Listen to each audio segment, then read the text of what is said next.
Could one of Vladimir Putin's key Middle Eastern allies create a new challenge for Zelensky arises? Supreme Leader Mojtaba Khamenei reacts furiously after reports of a Ukrainian strike on an Iranian vessel in the Caspian Sea, escalating fears of a wider confrontation.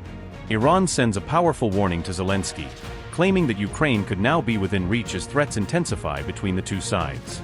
Has Ukraine's continued pressure on Russia opened a dangerous new front with Tehran, pulling another major player deeper into the conflict? Iran has summoned Ukraine's charge d'affaires after accusing Kyiv of carrying out an attack on an Iranian commercial vessel, triggering a new diplomatic dispute between the two countries. Tehran described the alleged Caspian Sea strike as a hostile and criminal act, strongly condemning what it claimed was an attack on Iranian maritime interests. Iranian authorities said one sailor was killed and another was injured in the explosion, adding that the incident caused serious concern over the safety of commercial vessels. Tehran claimed the alleged attack violated international law and the principles of the United Nations Charter, calling for accountability over the incident. Iran also vowed to defend its national interests following the Caspian Sea incident, warning that it would take measures to protect its security and sovereignty. Diplomatic tensions increased after Ukrainian President Volodymyr Zelensky highlighted what he called strong results from long-range strikes, further escalating accusations between Tehran and Kyiv. On July 25, Ukraine claimed it had successfully targeted Russian vessels allegedly linked to Iran while operating in the strategic Caspian Sea. Ukrainian President Volodymyr Zelensky personally revealed details of the operation, describing it as another major blow against Russia's military network. Zelensky claimed the Russian vessels that were attacked had been used to transport military cargoes allegedly connected to Iran's defense infrastructure.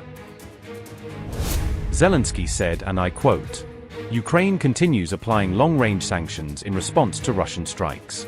Last night, the warriors of our defense forces hit targets across different regions of Russia that are fueling this war. Once again, a plant in Kirov was struck, the one supplying components for the weapons Russia uses to attack our people. That's about 1,200 kilometers from Ukraine's border. Also hit were an oil refinery in Tyman, a logistics facility in Yekaterinburg, and a fuel and lubricants depot in Rostov-on-Don. We also achieved very strong results with long-range strikes in the Caspian Sea, including vessels used in military cargo shipments involving Iran, as well as a warship." End quote. The Caspian Sea has emerged as a key strategic link between Russia and Iran as military cooperation between the two countries continues to deepen. Iran has previously supplied Russia with Shahid drones, which Moscow has used during the ongoing war against Ukraine, according to Ukrainian and Western officials. Kyiv has accused Iranian arms shipments of supporting Russia's war effort, claiming that Tehran's military assistance has helped strengthen Moscow's battlefield capabilities. Meanwhile, Tehran has accused Ukraine of attempting to expand the conflict beyond the Russia-Ukraine battlefield, warning against what it described as actions that could widen regional instability.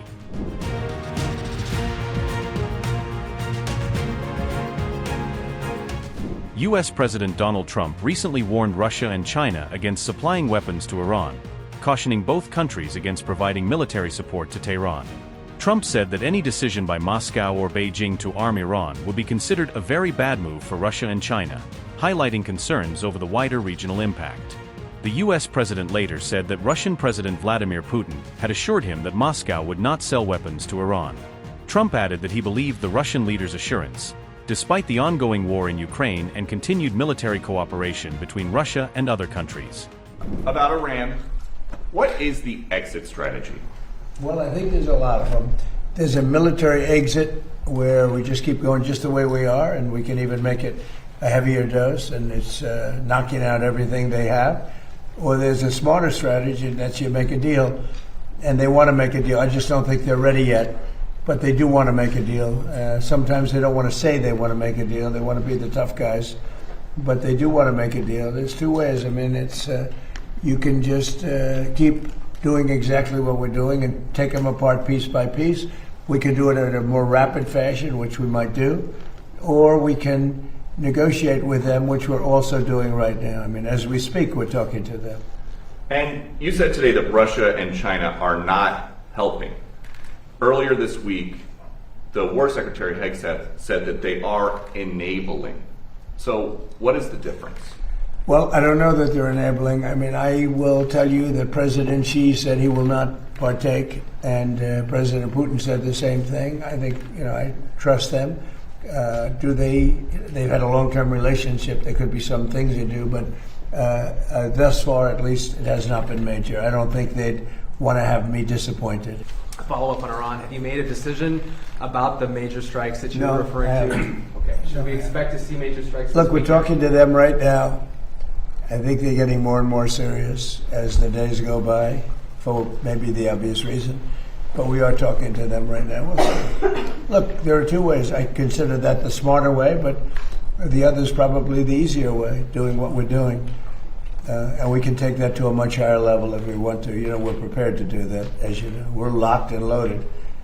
We're locked and loaded and ready to go, but we're talking to them. So I think while we're talking, we'll see what comes of it. And when you say just a I quick believe, follow-up. I believe, Jeff, they're very serious. They should be.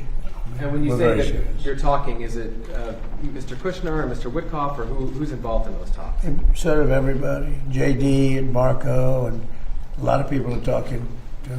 A lot of people to talk to. It's a big deal. But really, when you get right down to it, it's not very complex. They cannot have a nuclear weapon. Very, very simple actually, but it's a big deal. They cannot have a nuclear weapon. If they have even a thought of a nuclear weapon, we will just continue to go at much higher levels. But we are talking right now, and we'll see what comes of it. I'm not, despite what everyone says about the election, I'm not in a hurry.